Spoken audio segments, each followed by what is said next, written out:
नियति।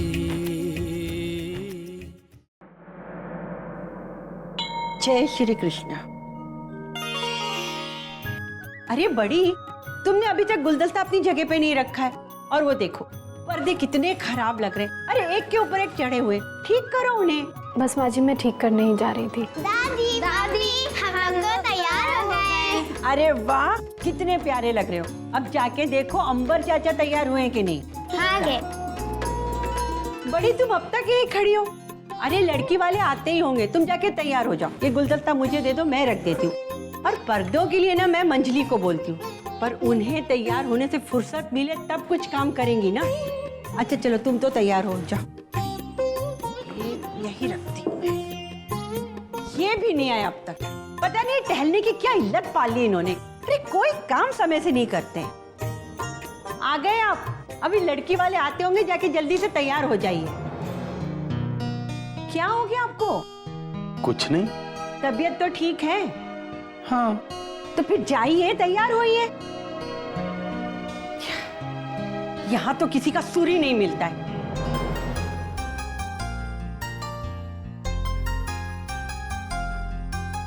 Beautiful, beautiful.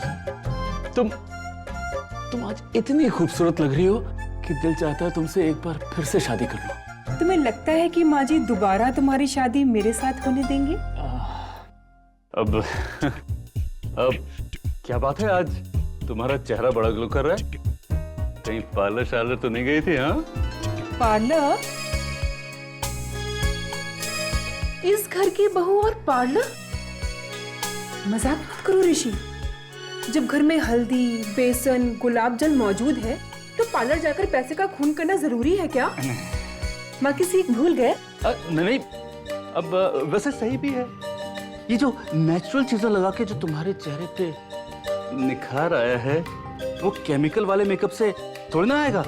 Skin खराब थोड़ी ना करनी है। हाँ, तुम लोग पैसे कहाँ बचाते हो? तुम लोग तो हमारी त्वचा बचाते हो। अब छोड़ो इन बातों को। लड़की वाले आते होंगे, जल्दी से तैयार हो जाओ। ओह हाँ, अरे बाप रे। तुम सुनो तो सही, तुम बहुत अच्छी लग रही हो। चलो अभी। पक्का ना?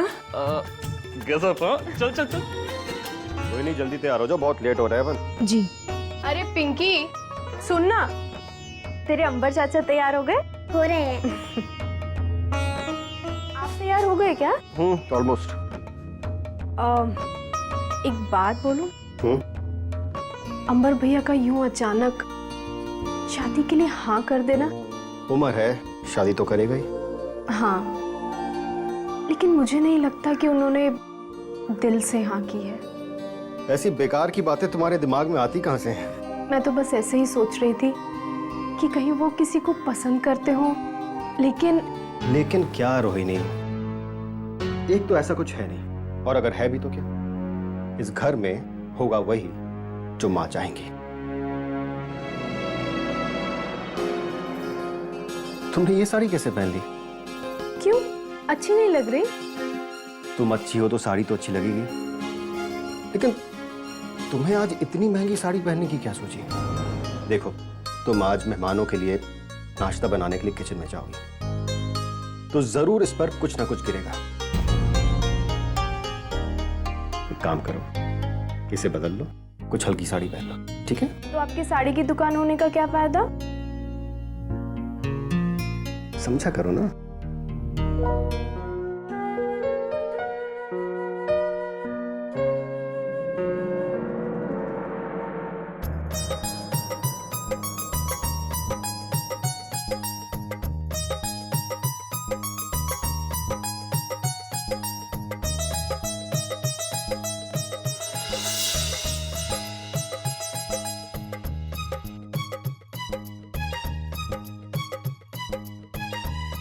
माँ, बाबूजी आ गए।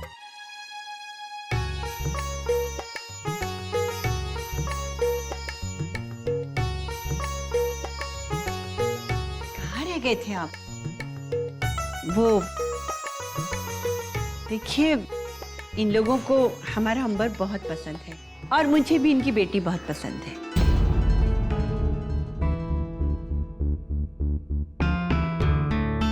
अगर आप सहमति दे दें तो हम रिश्ते के लिए हाँ कर दें। क्या सोच रहे हैं आप?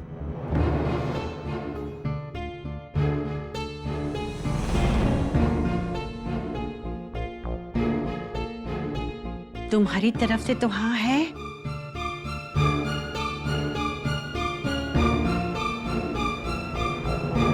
देखिए, मुझे लगता है कि इस रिश्ते के लिए एकदम से हाँ कह देना जल्दबाजी हो जाएगी। ऐसा कीजिए कि आप लोग भी सोच विचार कर लीजिए और हम लोग भी सोच लेते हैं। 2-3 दिन में आपको फोन करके बताती हूँ। जी ठीक है, जी। तो हम चलते हैं। अच्छा, नमस्कार। नमस्ते।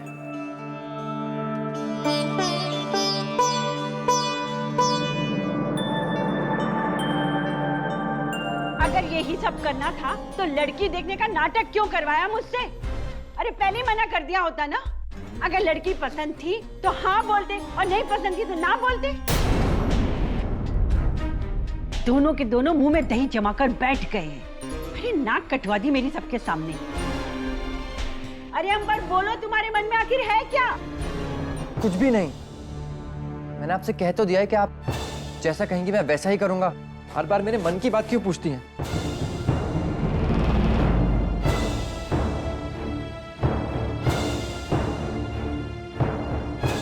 इसका मतलब इसे लड़की पसंद है और आपकी भी चुप को मैं हाँ ही मान रही हूँ।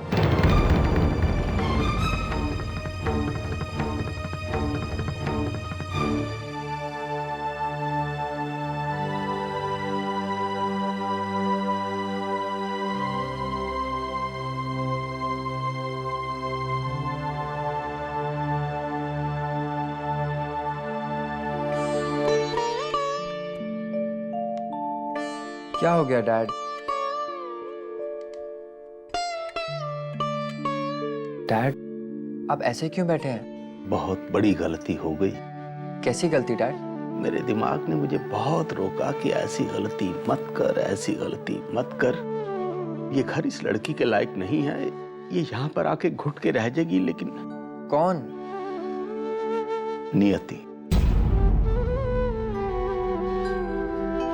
अब मेरी वजह से उस घर में एक अशांति फैल गई है। नियति और उसका परिवार एक धर्म संकट से जूझ रहा है बेटा, जिसकी वजह मैं हूं। नियति ने तुम्हें ठुकराया नहीं है बेटा। वो तो सिर्फ अपने माँ बाप के लिए शादी से पहले कुछ करना चाहती है। तो प्रॉब्लम क्या है डैड? हमारा रिश्ता तो वो ठुकरा ही चुकी है ना। बेटा, इसी वजह से तो उसके माँ बाप दुखी हैं। नियति खुद भी दुखी है, तुम भी दुखी हो बेटा। उसके माँ बाप तो यही चाहते थे ना कि उनकी बेटी का ब्याह एक अच्छे घर में हो जाए और वो गंगा नहा ले। अब क्योंकि बेटा इन सब का कसूरवार मैं हूं, अपने ऊपर लानत भेजने के सिवा मेरे पास और कुछ नहीं है। डैड,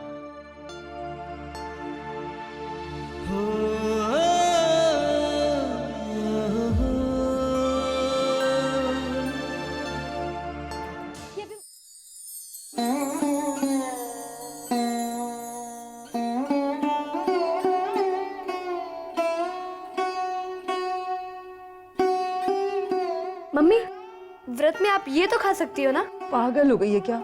देवी माँ के उपवास में एक ही बार खाते हैं और ये तो मन्नत वाला उपवास है। अब मैं रात में ही खाऊंगी बेटा। क्या आप भी?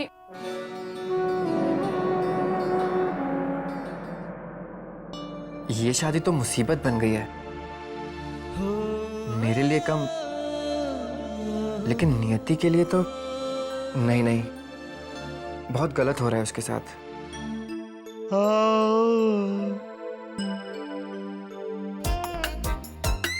ये बाबा सब ठीक तो है ना? घर में कुछ प्रॉब्लम? अरे नहीं, ये मामला घर का नहीं है। तुम्हारा मसला है नियति भाभी का। नहीं, मेरे कहने का मतलब है लड़की का मामला है ना। अरे तो बाबा अपन बता रहे हैं तुमको, सुनो अपनी बात। पूरा 10 साल का एक्सपीरियंस है, कभी खाली नहीं जाएगा। सुनो, क्या है, लड़की का मामला दिल में दबा के नहीं रखने का। उससे क्या होता मालूम? दिल में दबा के रखने से उसका नसीर बन जाता है, आपले नासुर, हाँ नासुर नासुर बन जाता है। इसके लिए भर से बोल डालने का। थैंक्स यार, सही कह रहा है तू। आज तूने मुझे रास्ता दिखा दिया दोस्त। थैंक्स।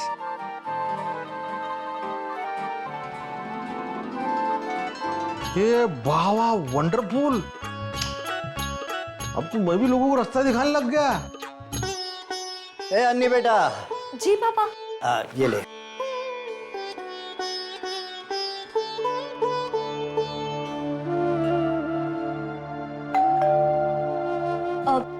रुकिए मैं देखती हूँ। नहीं बेटा, मैं देखता हूँ। तू एक गिलास पानी ला। अरे अंबर। नमस्ते अंकल। बेटा बाहर क्यों खड़े हो? आओ ना, अंदर आओ। आओ आओ अंदर आओ। बेटा ये अंबर जी हैं। बेटा ये मेरी छोटी बेटी अनीशा। हेलो। हाय। हाँ तो बेटा आओ ना। अंकल आपसे कुछ जरूरी बात करनी है। अरे ठीक है बेटा, लेकिन बैठो तो सही। आओ आओ। बेटा जब माँ को बुला। हाँ। बैठो। ये बताओ क्या बनवाऊं? चाय, कॉफी या कुछ ठंडा? अरे नहीं अंकल, बस थैंक यू। अरे ऐसा कैसे? कुछ तो लेना ही पड़ेगा। नहीं प्लीज अंकल। अरे भारती, ये शास्त्री जी के छोटे सुपुत्र अंबर जी हैं। नमस्ते। नमस्ते बेटा, नमस्ते। बैठो। अन्नी चाय लेके आना। देखिए मैं यहाँ बहुत ज्यादा देर नहीं रुकूंगा, बस एक रिक्वेस्ट करनी थी तो हिम्मत करके आ गया। डैड से पता चला कि जब से नियति ने शादी के लिए मना किया है तब से आप लोग और वो खुद भी बहुत परेशान हैं। देखिए आप लोग उसे मुझसे बहुत ज्यादा जानते हैं, मैं तो बस उससे 2-4 बार ही मिला हूँ, वो भी ऑफिस के काम से। पर मैं इतना कह सकता हूँ कि वो एक बहुत ही अच्छी और समझदार लड़की है। उसे अपनी खुशियों से ज्यादा तो आप लोगों की परवाह है। आपको फक्र होना चाहिए ऐसी बेटी पर। मैं आपसे रिक्वेस्ट करने आया हूं कि आप लोग इस शादी के लिए उस पर दबाव मत डालिए। वो आप लोगों को इतना प्यार करती है कि आपकी खुशी के लिए वो शादी के लिए हाँ कर देगी, लेकिन उसके बाद वो कभी खुश नहीं रह पाएगी। और रिश्तों का क्या है, जिस दिन वो राजी हो जाएगी ना, उसे बहुत सारे रिश्ते मिल जाएंगे, मुझसे भी बेहतर।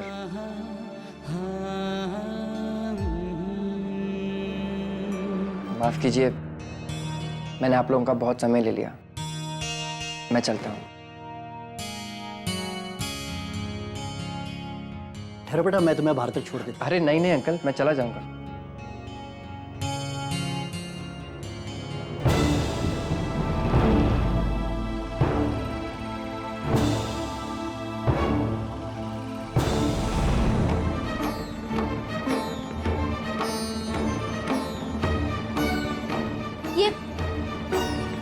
ये अभी अंबर क्यों आया था यहाँ पर? समझ गई। जब आपको लगा कि मैं शादी के लिए नहीं मान रही हूँ तो आपने उसको यहाँ पर बुला लिया मुझे समझाने के लिए। वेरी गुड पापा, आज उसको आपने बुलाया। कल दूध वाले को बुला लेना, सब्जी वाले को बुला लेना, मैं जिस बस में जाती हूँ ना उसके कंडक्टर को बुला लेना मुझे समझाने के लिए। तू पागल है क्या दी? जो मुंह में आ रहा है बोले जा रही है।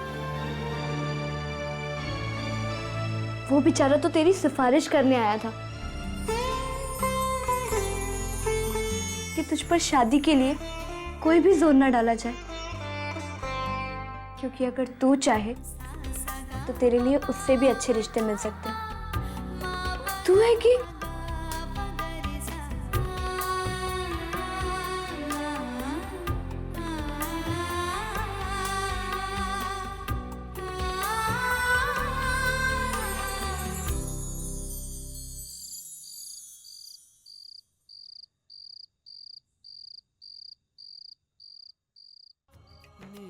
मैं क्या चाहती हूँ आखिर यही ना कि मम्मी पापा अन्नी सब खुश रहें। लेकिन वो मेरे फैसले से खुश नहीं है। अब तो मैंने सब कुछ माता रानी पे ही छोड़ दिया है। अब वही मेरी मनोकामना को पूरी करेगी। क्या है इसकी नियति न समझे नियति, किस बिंदु पे आके है ठहरी नियति। लेकिन बेटा माँ बाप के लिए सबसे बड़ी खुशी होती है जब वो अपनी बेटी का एक बसा हुआ घर देखते हैं।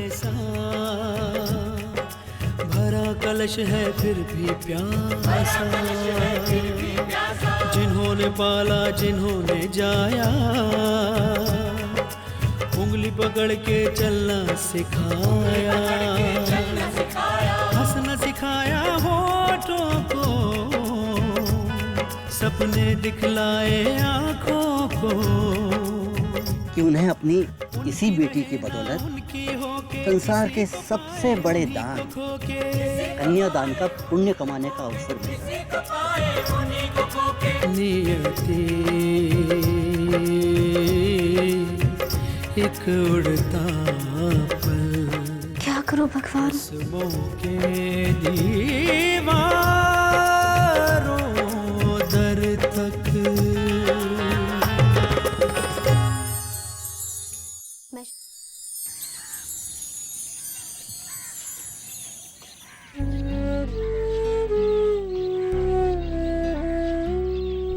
आज मैं कह ही दूंगा इन लोगों से कि भूल जाएं इस रिश्ते को। नियति को इस इमोशनल जंजाल से निकालने का बस यही एक तरीका है।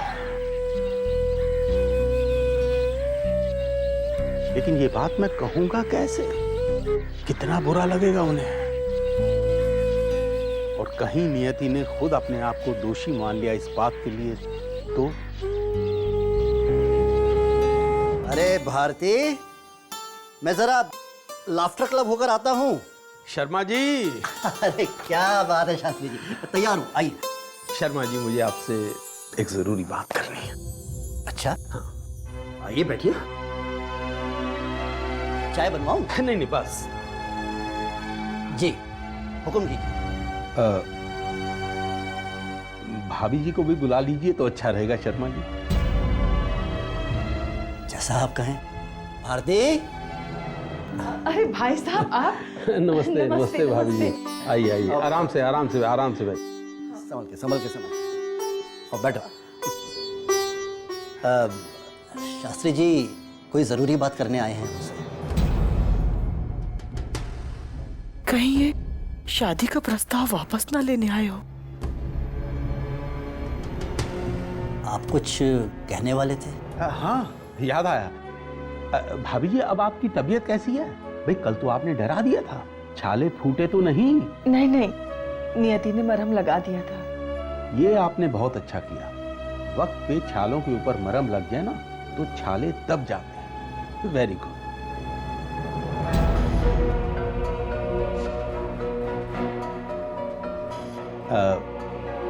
दरअसल मैं ये कहना चाहता था नमस्ते कि अंकल। जीते रहो बेटा। हाँ बेटा बैठ।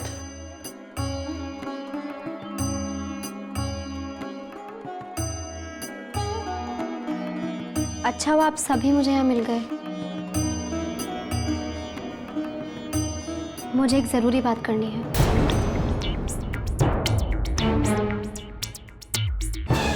मैं शादी के लिए तैयार हूँ।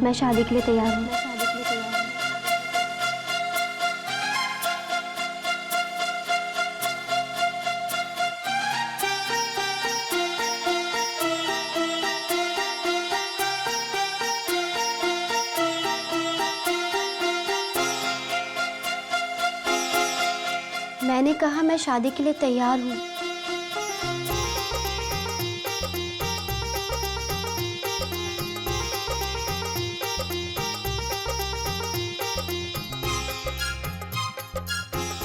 सच बेटा? ये सब माता रानी की कृपा है।